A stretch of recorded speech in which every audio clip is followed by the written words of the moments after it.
Yun nga, naaabuso, no? Ang talagang maabuso naman talaga rito yung mga temporary foreign worker na, no? Mga papasok rito, lalo na yung naka LMIA, no?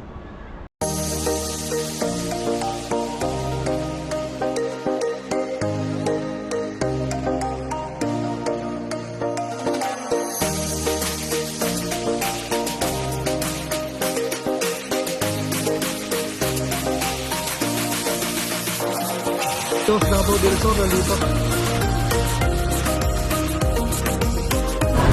Oh, Canada!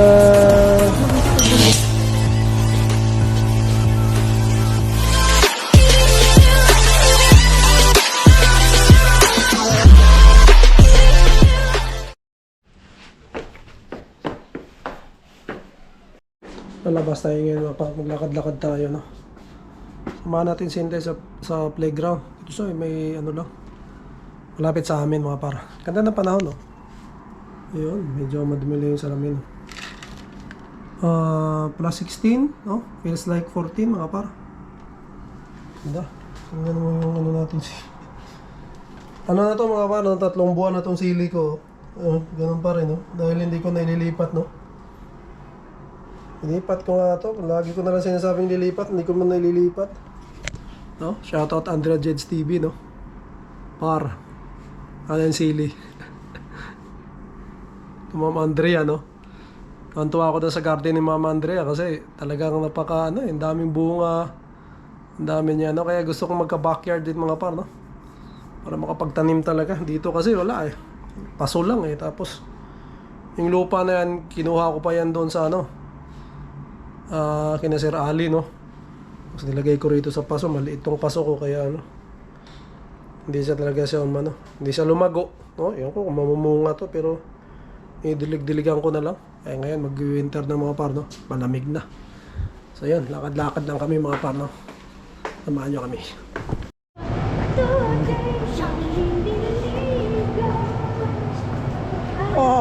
Linaligo. Kaya mga par, today's kasi Friday, magpa-park kami ni Inday. Malamig. Pa-park kami mga par, pasal kami. Dala kami baho, no? Tubig, tapos merienda. So ito kami mga par. Naninilaw na mga par, oh.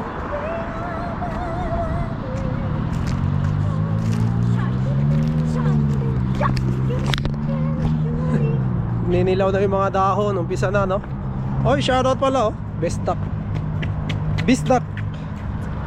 Bisdak, ato ni Boy, shoutout. Who's Bistak? This one, the shirt. The. Diba? Oh, Bistak na. Bisdak. Shoutout. Oh, I thought papunta tayo na nakaraang, ano, nakaraang summer, no? Bistak. Mayroon silang ano, pero ngayon, wala na, hindi natin nakapunta. Alright mga par, kamusta kayo, no? Kamusta yung ating mga kaibigan dyan, no? Shoutout sa inyo lahat na mga bagong subscriber natin. Maraming salamat mga par. And then may nag-comment pala, no? Kasi par daw tayo ng par. Oo, napansin ko nga rin, no? Kaya bawas-bawasan na natin, no? Nasanay lang kasi tayo na ganun, no? Sa yun yung tawag natin sa ating mga subscriber, no? Pero yun, try natin, no? Na bawas-bawasan, no? Para siguro na ano niya, no? Kung si Wabos ba daw ako, no? Dahil par daw ako ng par. So ayun, lagi naman daw siyang nanonood sa atin. So maraming salamat. Oh, shoutout sa iyo.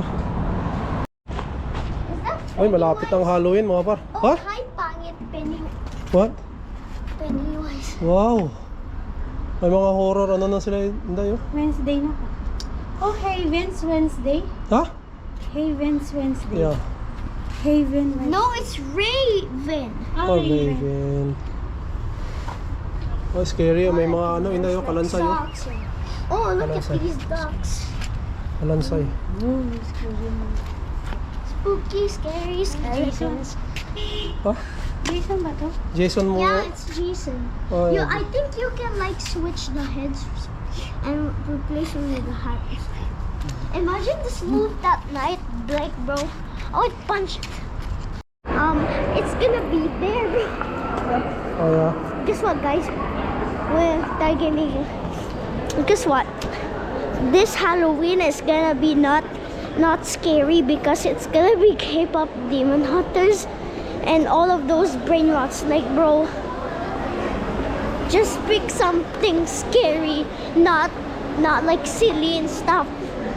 Bro, stop. Get some help.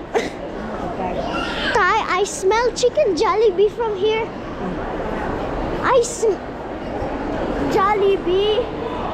Miss you, Jollibee. Miss Jollibee? Yes. I love the Jolly spaghetti and the chicken and the gravy and the pineapple juice. Oh, yeah. Oh, Ty, this Dubai chocolate. Oh, Dubai chocolate, Ty. they're selling Dubai chocolate. Yes. I love Dubai chocolate. I love the filling also. Me, And I love matcha. me too. May tulo na, may tulo. No, you don't. You don't like it because you only drink coffee. Okay, tayo hold the camera now, pangit. Mga par, dito na kami sa Stacy. Kaming tao. Lalo sa Jollibee, puno. Kaming tao dito mga par. Kami playground, shortcut lang kami. Kaya muna natin maglaro sa Inday mga par. Lakad-lakad muna tayo rito.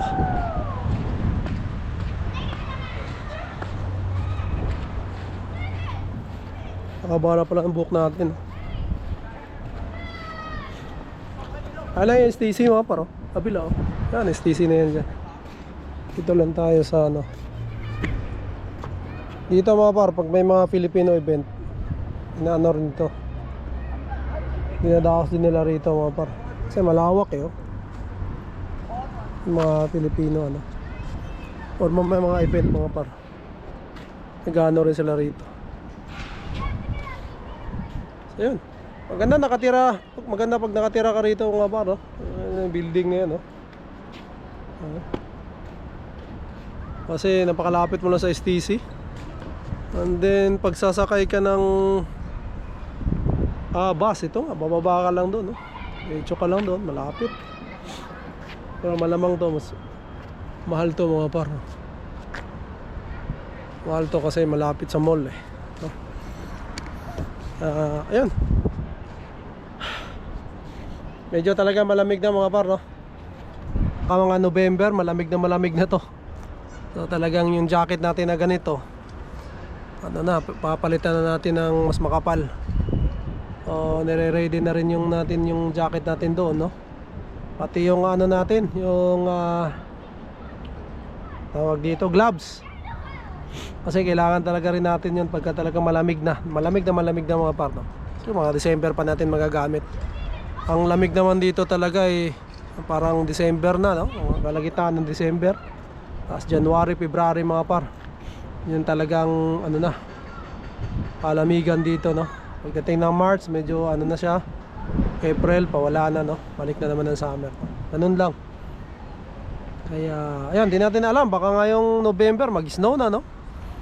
Tignan na natin. Sana December pa mag-snow para para naman ma-enjoy pa natin kahit malamig no. Kapag lakad-lakad pa tayo. Ayun mga paano, pag-usapan natin yung ano no, yung balita na naman ngayon na tungkol na naman sa mga employer no. Ang talagang maabuso naman talaga rito yung mga temporary foreign worker no. Mga papasok rito lalo na yung naka LMIA no. Kasi talagang ano yun eh. Kumbaga pagpasok mo dito naka close work permit ka, sa kanila ka lang magtatrabaho. So hindi mo naman alam kung anong madadatnan mo. Kung maganda ba or maayos ba yung kanilang ano sa tao, yung sweldo no? Hindi mo alam mga par no? Pero pagdating mo kasi dito sa loob, doon mo na lang malalaman. Pera na lang siguro kung may kakilala ka sa loob. At yun nga, pagdating mo rito, kung ano madadatnan mo, kung hindi maganda, yun. Maraming din tayong kababayan na pagdating rito Yung iba binitawan nung kanilang employer. And then yun problemado sila kung saan sila makakahanap, no? Eh swerte mo kung dumating ka dito noon nung marami pang trabaho talaga, maraming pwedeng sumalo sa'yo. Pero pag wala, tulad ganito mga par, no? Na dumating ka rito na talagang ano na, sa panahon ngayon medyo mahirap na talaga, ay kawawa ka rito pagka binitawan ka ng employer or hindi mo nagustuhan yung employer, no? May mga pangyayari din naman na yun nga, hindi nila nagustuhan yung employer, gusto nilang lumipat, naghahanap sila ng malilipatan na employer, no? Nag-apply sila, no? Yung iba nakukuha naman, nakakita naman, pero syempre hindi ko alam, no? Kasi may kontrata kayo doon sa employer nyo na unang kumuha sa inyo para makapasok kayo rito. So hindi ko alam kung anong legal ano doon, way, no? Para makawala kayo doon sa dati nyo employer. Ayan, kailangan nyo i-consulta yan kasi delikado rin yan, baka madali kayo, no? So kailangan nyo malaman talaga, no? Okay lang ba na lumipat, no? Dahil may kontrata nga kayo doon sa dati nyo employer, no? Pinirmahan nyo yan. At syempre may agreement kayo doon, immigration lawyer. So kailangan nyo kumonsulta pagdating sa mga immigration, mga par, no? Huwag kayong basta-basta maniniwala sa mga sinasabi ng iba na pwedeng ganito, pwede kang ganon. Maaari mga par, no? Pwede, pero syempre hindi mo alam yung resulta nun kung gagawin mo, no? Especially kung namiya ka tapos hindi pa tapos yung kontrata niya, tapos lilipat ka, tatalon ka, no?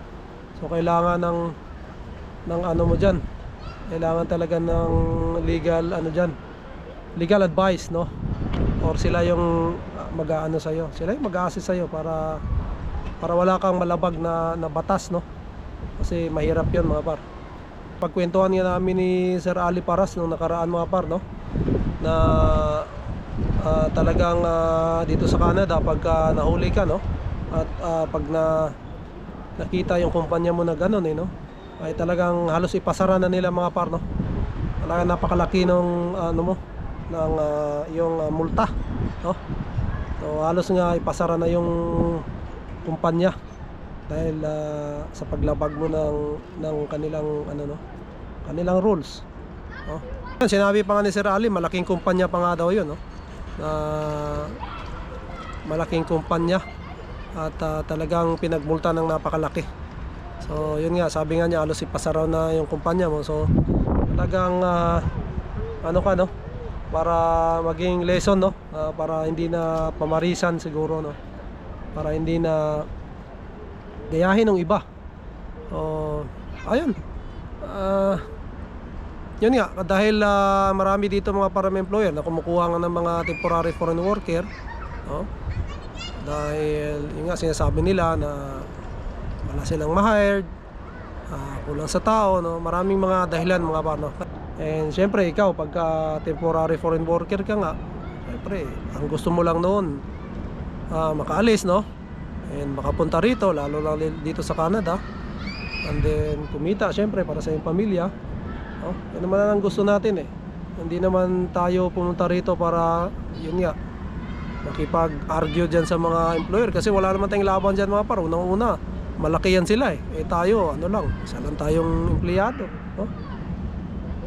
Kung lalaban ka nga, meron namang ano, pero syempre sa ano mga paano, halos ayaw natin gawin yan, no? Pera na lang siguro talaga, parang talagang inaabuso ka na, no? And kailangan mo na talagang yun nga, kailangan mo mag-ano ng legal advice sa iba mga paano.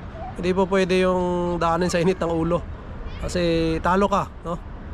Hindi ka pwedeng mag-ano rito, no? Pagka mainit agad ang ulo mo. So labanan ng mga dadaan sa legal mga par, no? Para hindi ka malugi, para may laban ka, no? Kaya ayun lang, dito mga par, no? Sa ngayon umihigpit na talaga, no? Lahat ng ano nila tinitingnan, lahat ng pwede nilang gawin, no? Para mabawasan ang tao rito sa Canada, tinitingnan nila. Makiramdam lang tayo mga par, no? Tayo nga, sabi ko nga nung una pa lang, tayo naman dayo lang din dito, no? Temporary lang din dito kasi kaya Kung ano man ang rules na kanilang kung ano mang rules na kanilang mapagkasunduan mga par, no? May bagong rules, no?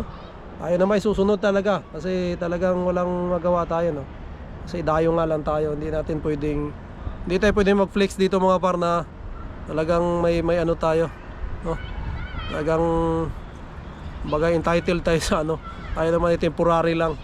Kaya ano man ang ano ng Canada ay susunod tayo sa kanilang mga rules and regulation mga par, no? Kaya ayun lang. So enjoyin muna namin tong pagpa-park namin mga par. At maya maya pasok kami rito uli dito sa STC, no? Titingin-tingin, no? Kung ano lang ba, no? Kasi tayo nakakasawa na rin sa bahay mga par. Habang wala pang snow, sulitin natin, no? Maglakad. And mamaya tago ulit tayo sa bahay, no? Kaya yun lang mga par, shoutout sa lahat, no? Sa lahat ng laging nagko-comments, bagong mga subscriber mga par, salamat, no? Ate Susan Moreno, shoutout, maraming salamat Ate Susan, palaging nagbibigay sa atin ng ano yan,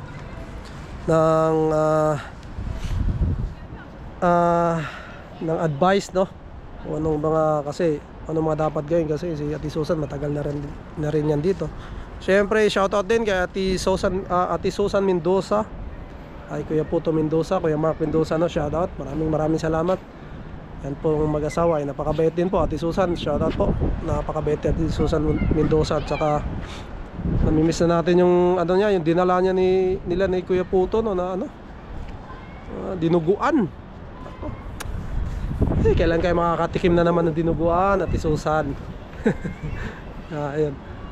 Ewan ko lang kung makakapag-banding pa kami kasi ano na, pa-winter na, no? Sana lang kapag ano pa tayo, ha? At syempre, shoutout ko rin na aking kaibigan, no? Ayan Pineda, shoutout. Maraming salamat. Yun. Maraming salamat pa, no? Siyempre ating kaibigan Rainier Perez, John Sibog, shoutout. Irene, syempre shoutout. Velasco Colina family, shoutout. Maraming salamat. And gusto ko lang i-shoutoutin mga par, no? Si Skunk 431. Maraming salamat. Sabi niya, sir, lagi ako nanonood ng vlog nyo. Nakakatuwa kasi napakasimple ng buhay nyo para kayong family namin dito sa Texas, no? Sa US to mga par. Naway pagpalain pa kayo, sir, ng ating mahal na Panginoon. So maraming salamat, no? Skunk 431. Maraming salamat sa suporta. Siyempre sa pagko-comment nyo, ay napakalaking tulong po sa amin. Gusto ko lang shoutout din, no? Rainier Perez, no? Kamusta par? Balik na tayo sa ano, sa kape, no? Kape na naman tayong malamig ngayon. And siyempre Andrea Jeds TV, no? Andrea Jeds TV, shoutout. Maraming salamat. Lagi niyang nakasuporta. Siyempre nakasuporta din tayo palagi sa kanya, no? And yun, panoorin mga par, no? Andrea Jeds TV kung kayo ay gustong maging nurse, no? O nangangarap maging nurse, no? Panoorin nyo yung kanilang mga vlog kasi nurse vlog sila and nag-a-assist sila sa mga nangangarap mga par, no? Napakabait ng dalawang mag-asawa niya, si Ma'am Andrea at saka si Par Jeds, no? Napakabait, talagang tumutulong yan, no? Kaya kung may plano kayo, no? At kung yun nga, gusto niyo maging nurse sa US, pwede kayo manood sa kanila mga par, sa vlog nila, no? Marami kayo matututunan, pwede kayo mag-message, pwede niyo silang i-message, napakabait niya, nagre-reply yan mga par, no? Kaya yun, shoutout, big shoutout, no? Andrea Jeds TV. Maraming salamat par. Uwi na kami mga par kasi malamig, right? Intay? Yes, oh my gosh. Can we go to Jollibee? Ha? As nanay. Not Jollibee. Please, I wanna go to Jollibee. I'm hungry.